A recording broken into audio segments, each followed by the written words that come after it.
Ni no Kuni Wrath of the White Witch is not an easy game, despite what the cutesy Ghibli animation style might lead you to believe.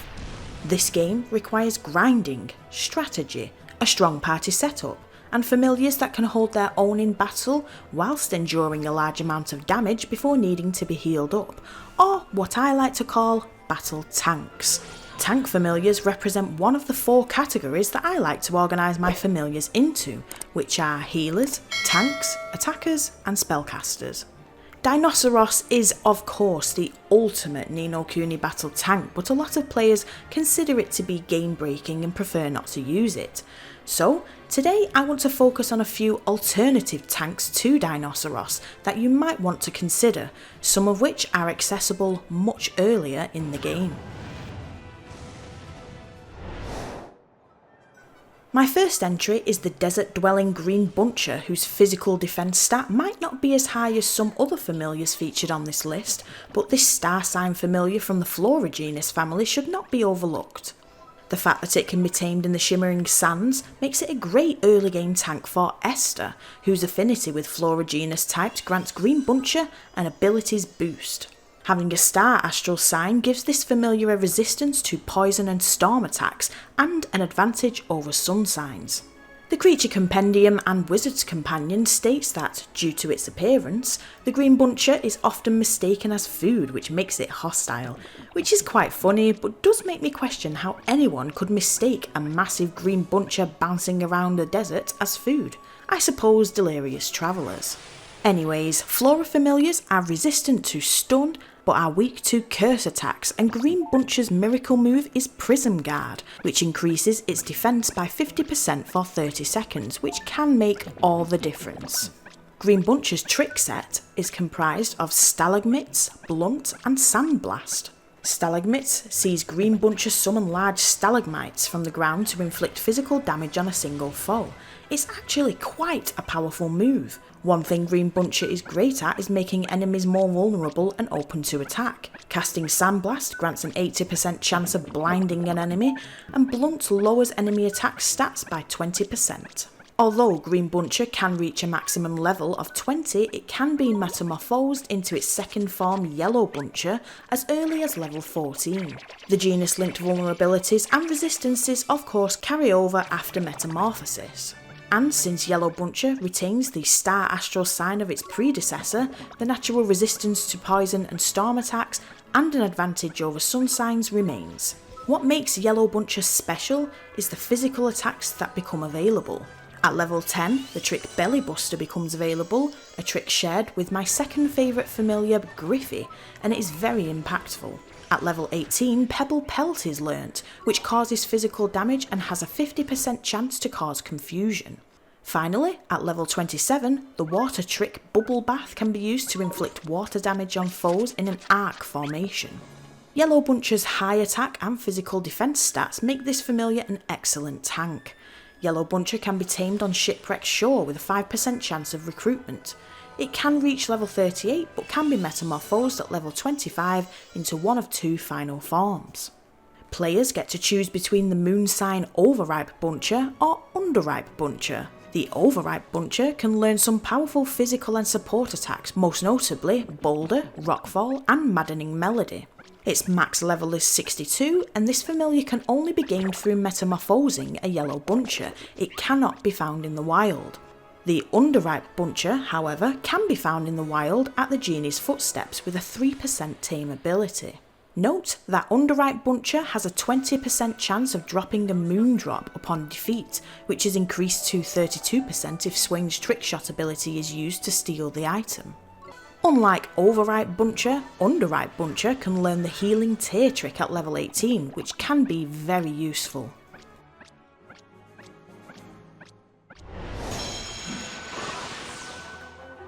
My next entry is Monolith, which is commonly a sun sign familiar from the Automata genus, which makes sense since it's basically an ancient stone tablet that has been brought to life. Automata genus types are described as sentient creatures born from the products of man's ingenuity. The few familiars that fall under this genus class have a natural resistance to sleep, confusion and poison attacks, and are weak to stun and nyx effects. Having Sun as its astral sign means that Monolith has a 5% resistance to sleep and fire attacks, and a natural advantage against moon signs, but are disadvantaged against star signs. The Monolith can be found in the Bayou West outside Castaway Cove, and it is the perfect companion for Swain, whose compatibility with its genus grants a boost to Monolith's abilities. Monolith has an 8% tame ability and an early growth rate, metamorphosing as early as level 10 but can reach a maximum level of 25. With its high defense and magic attack stats, it can endure more damage than most, and the Wizard's Companion states that Monolith is extremely sturdy.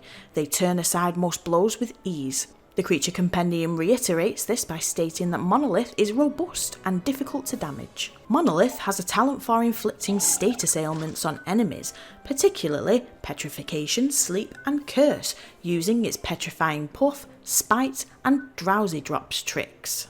Its miracle move, Stony Gaze, targets all foes on the battlefield with dark magic, and has a 70% chance to petrify. This can basically end the fight you encounter in an instant. Naturally, being a battlefield tank means that Monolith can use the Defend command, and has the ability to increase its own defense stat temporarily using the trick Bracer. Monolith's second form is the Megalith, which ditches its first form Sun sign in favour of becoming a Star sign familiar, granting resistances to poison and storm attacks and an advantage over Sun signs. Megalith's tricks differ from Monolith's due to placing more of an emphasis on supporting allies by diverting attention away from them towards itself, who can withstand more damage using the Yoo-Hoo trick. And it can also increase an ally's magic attack for 30 seconds using its Hocus Focus trick. Megalith can also inflict water damage to a single foe using Water Bomb, and use the trick Evil Embrace for a 50% chance to inflict a random status ailment, excluding unconsciousness and petrify. Megalith can be found in the Vault of Tears, preferring to reside in or around ancient ruins and being quite territorial, leaping out at explorers who visit their homes. To be honest, the Monolith's second form is quite unimpressive. Apart from its impressive high defense stat, it's the final forms that matter. Although Megalith can grow up to level 42, it can metamorphose into either a Paleolith or a Neolith as its final form. Both final forms share the same stats, but it's their trick sets and astral signs that differentiate the two. If you want a Sun sign familiar with fire attack capabilities, then the Neolith is a good choice. Neolith gains the Spire of Fire trick at level 12 and Heat Ray at level 34, both powerful fire attack moves. At level 29, Neolith also acquires the dark trick Leech, which inflicts dark damage on a single foe and receives HP equal to the damage caused. This final form is an excellent tank with attack capabilities. On the other hand, if you want a Moon sign final form with healing and storm attack tricks, then Paleolith might be a better option for you. At level 13, Paleolith gains the Thunderstorm trick, and at 35, Crosswind trick is learned. Both powerful attacks that inflict storm damage on multiple foes. The great thing about Paleolith is that it gains the Upsy Daisy trick at level 27, which removes consciousness from a single ally. I certainly don't need to explain how useful that can be, especially in the hands of a familiar that can withstand a large amount of damage. Both final forms of the Monolith can be tamed in the world, but only late game, and both have a 4% tame ability. The Neolith can be found in the Ivory Tower, and the Paleolith calls Nazcar its home. Here goes nothing. Next up is a Winter Wonderlands dwelling Twin Moon Daemonia familiar called Ice Maiden. This familiar prefers frozen climate and is an excellent battle tank option for Marcusson, whose favouritism of this genus type grants a 10% abilities boost. Interestingly, the Creature Compendium and Wizard's Companion states that its mirrored robe reflects back to enemies the face of their worst enemy. This ominous hearsay makes Ice Maiden as creepy as the description of familiars who fall under the Daemonia genus class. The Wizard's Companion states that Daemonia familiars are fearsome creatures born in the heart of darkness. Ice Maiden's Daemonia genus type means that it has a resistance to unconsciousness and curse, whilst being vulnerable to petrification and confusion. What makes Ice Maiden extra special is that it commonly has a twin moon astral sign. Double sign familiars have all astral sign linked resistances doubled to 10%.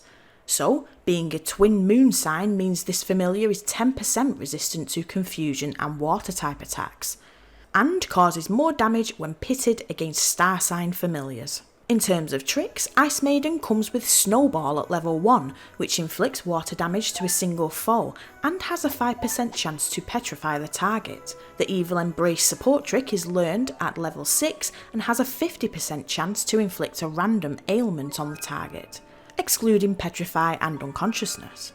Finally, at level 13, Ice Maiden can learn the Dark Cloud Dark type trick, which inflicts darkness damage and has a 30% chance of causing blindness. Couple these tricks with its miracle move Glacial Rain, which causes water damage to all foes with a chance to petrify, and Ice Maiden has quite an impressive arsenal. Not to mention above average magic attack, magical defense and physical defense stats. Ice Maiden can reach a max level of 26, but its early growth rate means that it can be metamorphosed into its second form Ice Queen at level 16.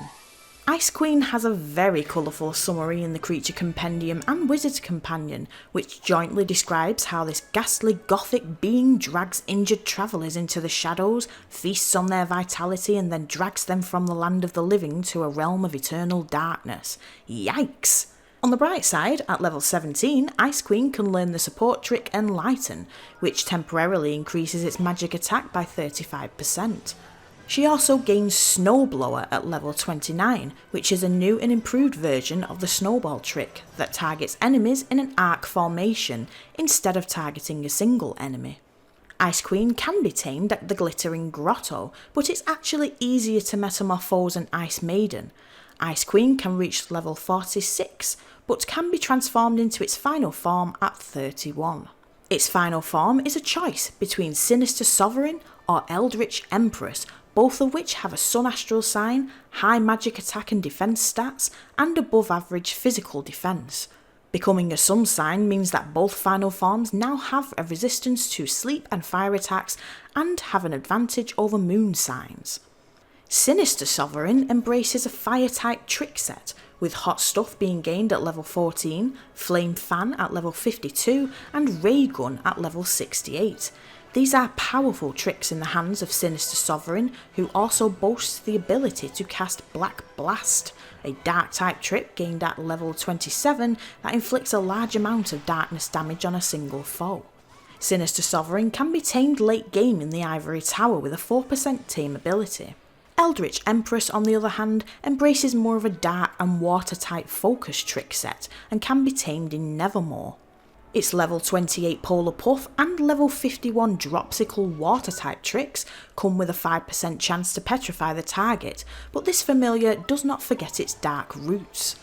The darkness damage inflicting Ill Wind attack can be learned at level 35, and Poison Pinch, acquired at level 15, has a 30% chance of poisoning the target whilst inflicting physical damage. Whichever final form you choose is a judgment call. Both forms can prove to be powerful tanks with impressive magical attack capabilities.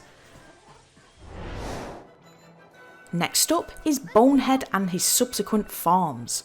Bonehead is a fantastic early game tank that is best paired with Swain, whose fondness for Mortui genus class types grants the ability's boost bonus.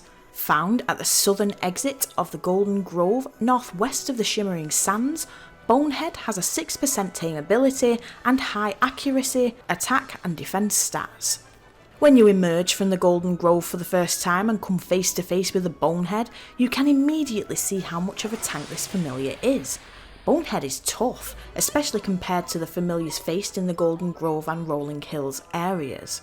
Described as error-prone soldiers who have worked themselves to the bone to the point where they are now just skeletal creatures, Bonehead really packs a punch.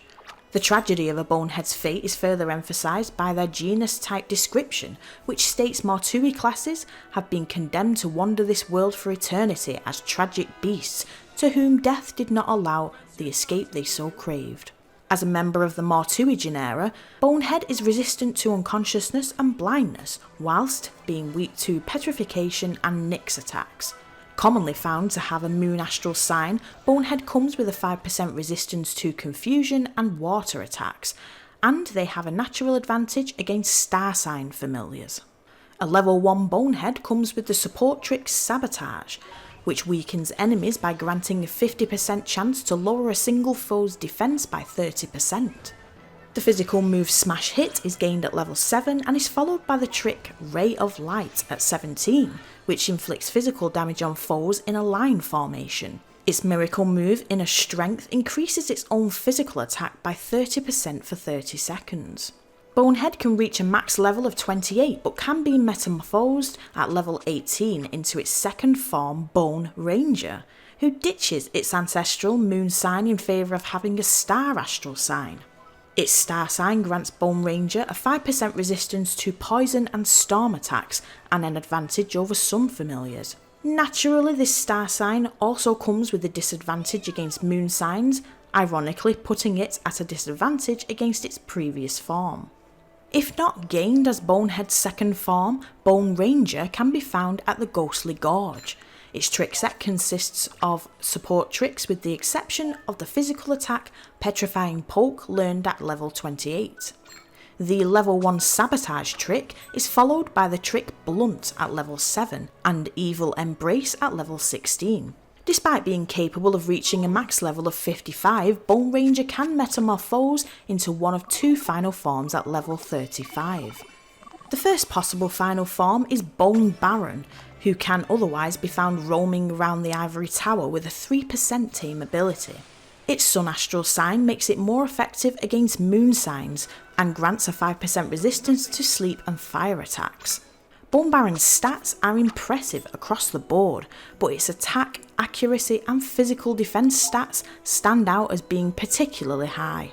Its set of tricks most notably include the support trick Soul Shield, which increases an ally's magical defense by a whopping 70% for 30 seconds. The Maddening Melody trick can be used to get the enemy's attention, and the physical moves Slice and Dice and Drop Chop both inflict a large amount of physical damage on a single foe. The second optional final form is Bone Brigadier, whose accuracy and defense stats are admittedly less impressive than the Bone Baron's, but magical attack remains high. This moon-based Nevermore dwelling final form is described as battle-hardened, with nicks and chips in their bones to attest to this. What makes Bone Brigadier stand out is its ability to perform the dark-type trick Dark Cloud at level 26, which inflicts darkness damage with a 30% chance of blindness. Furthermore, the physical trick Super Slash gained at level 49 inflicts significant physical damage on foes in a line formation. Both of these final forms are worth consideration for their unique paths, but if you want a capable tank, then Bone Baron would be a better option due to higher possible max stats and a wider range of support and physical damage focused trick set. My last entry is the Lumberwood, which is quite a special familiar found only on a small wooded island southeast of Autumnia called No Longer Mine, and is therefore only accessible by sea or air late game. This star sign familiar belonging to the Flora family is a powerful healer and tank. Its maximum possible defense stat is insanely high at its max level of 10, almost twice as high as all its other stats. Furthermore, it has higher stamina than most familiars and quick stamina recovery. Being a Flora genus type makes Lumberwood compatible with Esther, vulnerable to curse and resistant to stun attacks. Flora are described in the Wizard's Companion as creatures born from any type of plant life, which is why they are mostly found in areas of abundant vegetation, and Lumberwood is no exception. This burly familiar towers over most wizards, but are surprisingly gentle.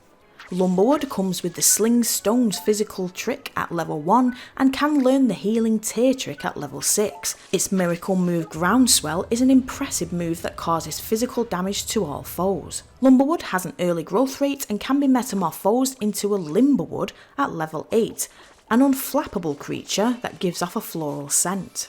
The Limberwood cannot be found in the wild, it can only be obtained through Lumberwood's metamorphosis, and it can learn a new and improved version of the healing tear trick at level 8 called Healthy Glow, which recovers more HP to a single ally.